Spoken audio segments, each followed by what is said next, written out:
I want to tell you a story. It's taken me a long time to accept that it's not going to matter how I say any of this, or even what I say.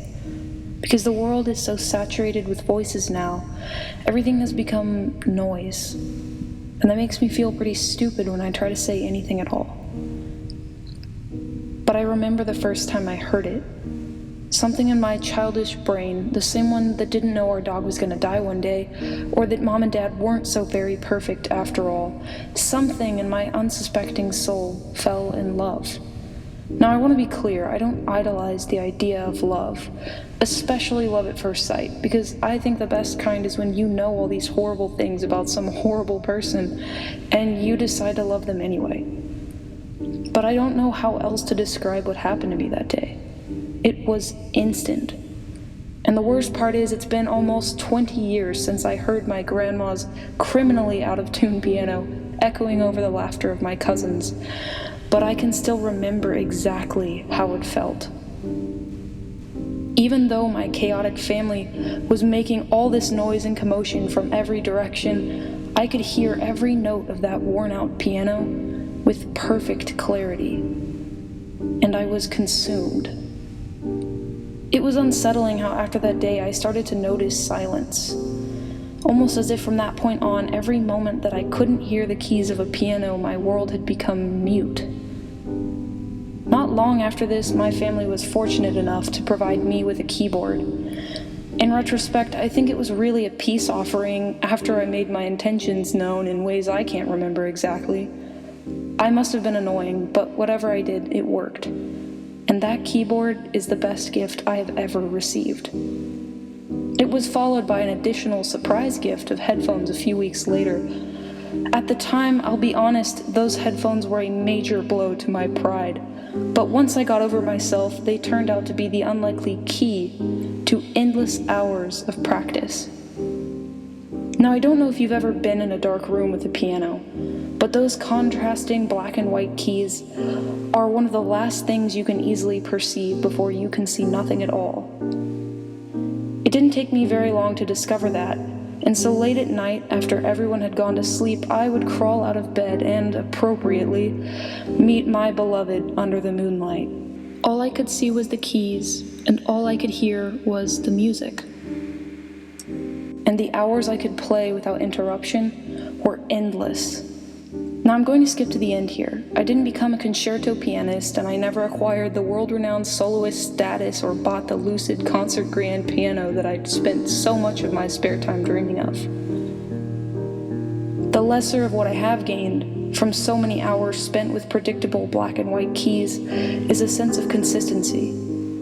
It's a rare treasure in the modern world. In airports, hotel lobbies, darkened corners of abandoned presentation hallways and college campuses, the piano always finds me somehow.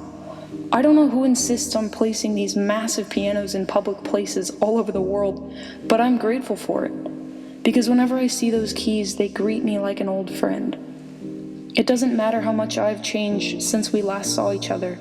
They are always the same. Black and white, unbothered by circumstance or the volatility of the entire world and my thoughts together. They've become an icon and a source of comfort for me in what feels like an increasingly unforgiving world.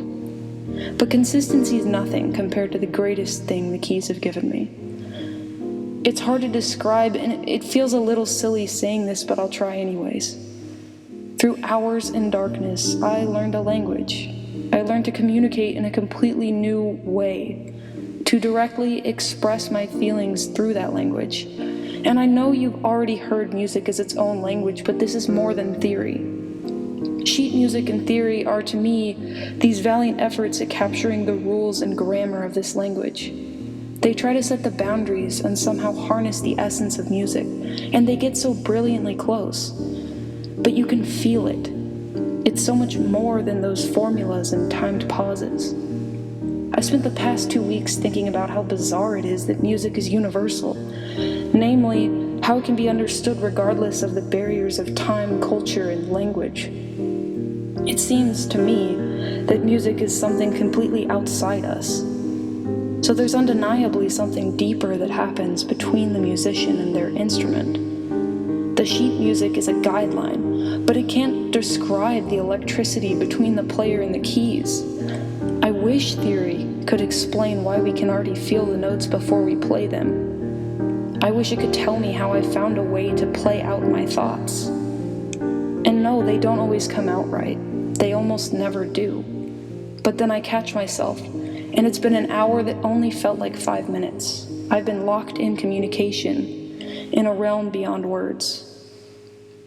This kind of play is by design, littered with mistakes and experimentation, so I'm certain it sounds god-awful to everyone else.